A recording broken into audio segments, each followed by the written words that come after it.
Master Narayan ji जिन लोगों का आशीर्वाद मुझे मिला, उनकी उंगली पकड़ के चलने का मौका मिला, और जो टूटा फूटा ज्ञान मेरे पास है, इन्हीं साथियों का ज्ञान है। सम्मानित साथियों, माताओं, बहनों, मेला लगता है। मेले में 10-10 बजे रात को लोग आते हैं। हमारे गांव से महिलाएं चली आती है, बच्चे बुजुर्ग चले आते हैं। लेकिन जो मेला लगवाया है, जिन्होंने मेला लगवाने की आजादी दिया है, उसकी आजादी में लोग कह रहे हैं जल्दी जाना। मैं आपको बता दूं, हम लोगों को अभिमन्यु का पाठ पढ़ाया जाता था किताबों में। जब अभिमन्यु पेट में था, 7 फाटक छोड़ने के लिए उसके मां को सुनाया जा रहा था कि 7 फाटक कैसे टूटेगा। 6 फाटक तक अभिमन्यु की मां जाग रही थी, 7वें में सो गई और 7वें में अभिमन्यु मारा गया। किताबों की बात बता रहा हूं आप लोगों को। जिस मां ने, प्रभावती जी ने अपने बेटे सुभाष को जन्म दिया, उसी तरह से हमारी माताओं ने भी हमको जन्म दिया। और एक मां ने अपने बेटे को ऐसा बनाया कि पूरी दुनिया में अंग्रेजों के हुकूमत थी, और वह बेटा जवान होकर के अंग्रेजों की चूल हिला दिया। और एक हम लोग हैं कि ऐसा बेटा पैदा कर रहे हैं कि हम लोगों की बात ही नहीं सुनता। कहां चूक हो रही है, कहां गलती हो रही है, अगर हम लोग उसको पकड़ लेंगे तो दावे के साथ कह रहे हैं आप लोगों से कि हर घर में, हर मां की पेट में सुहास पलेगा और पैदा होगा, इसको कोई रोक नहीं पाएगा। सम्मानित साथियों, आप लोगों से कहना चाहता हूं, एक अंग्रेज आता है, पानी के जहाज में हाथ से चप्पू चला के आता है। अगर हवाई जहाज से आप जाते हैं, नेट खोलिए, 7,500 किलोमीटर दूर से पानी के रास्ते, समुद्र के रास्ते आता है, और उसके बाद भारत पे, हमारे देश पे 190 साल तक हुकूमत करता है। बड़े अफसोस की बात है, मुगलिया शासन था, भाई भाई की गर्दन काट रहा था, बाप बेटे की गर्दन काट रहा था, बेटा बाप की गर्दन काट रहा था। ये निशाना लगा के अंग्रेज वहां से देख रहे थे कि दुनिया का सबसे धनी देश, मैं दावे के साथ आज भी कह रहा हूं, लोग कहते हैं कि हमारा देश कभी सोने की चिड़िया था, कभी नहीं, आज भी है, और जब तक दुनिया रहेगी तब तक रहेगा।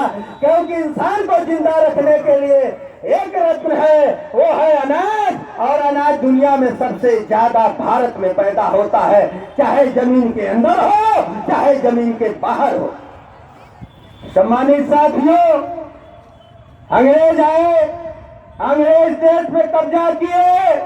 1931 की जनगणना बताती है, हर 10 साल पे हमारे यहाँ जनगणना होती है। 1871 से यहाँ जनगणना चालू हो गई है अंग्रेजों को द्वारा, और आज भी चलती है हमारे यहाँ 10-10 साल पे जनगणना। और 1931 की जनगणना बताती है कि हमारे भारत के कुल जनसंख्या 33 करोड़ थी, 33 करोड़ थी, और अंग्रेजों की जनगणना की गई थी, उस समय अंग्रेजों की कुल संख्या 1,05,000 थी।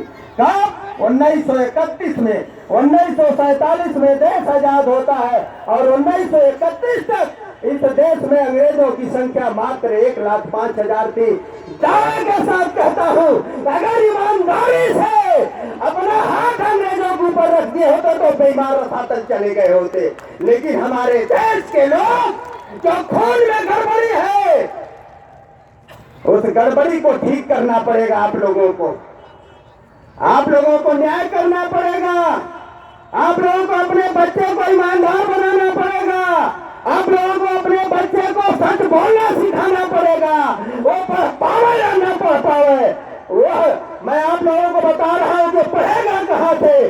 आज की अभी आप लोग फेसबुक खोलिए, अभी भारत की शिक्षा का स्तर ढूंढिए, तो आज भी 77 साल आजादी के बाद आज भी 100 में 27 बच्चे लिए स्कूल का मुंह नहीं देख पा रहे हैं। अभी खोल लीजिए, अगर मेरी बात गलत हो तो आपका जूता होगा, मेरा सर होगा, आजीवन गुलामी करूंगा। 77 साल आजादी के बाद जानते हैं क्यों ऐसा हुआ? इसके होने का कारण था बाबा साहब की बात मेरा समाज करता, अनुसूचित समाज करता है, बाकी समाज तो वोट के लिए नाम लेता है। अनुसूचित समाज के लोगों को गर्व है कि वह जमात थे, वह अनुसूचित थे, वह दलित थे। उस समय वह बेटा पूरी दुनिया में सिक्का चलाया अपना, जब ना आरक्षण था, ना संविधान था और ना ही लोकतंत्र था। और उसके बाद राजाओं के शासनकाल में वह बेटा 14 बच्चे थे, 14 बच्चे थे उनके पिताजी के, उनमें एक थे बाबा साहब। बाबा साहब का तो नाम लेते हैं आप लोग, और बाबा साहब का भी जन्मदिन आप लोग भगवान की तरह मनाते हैं।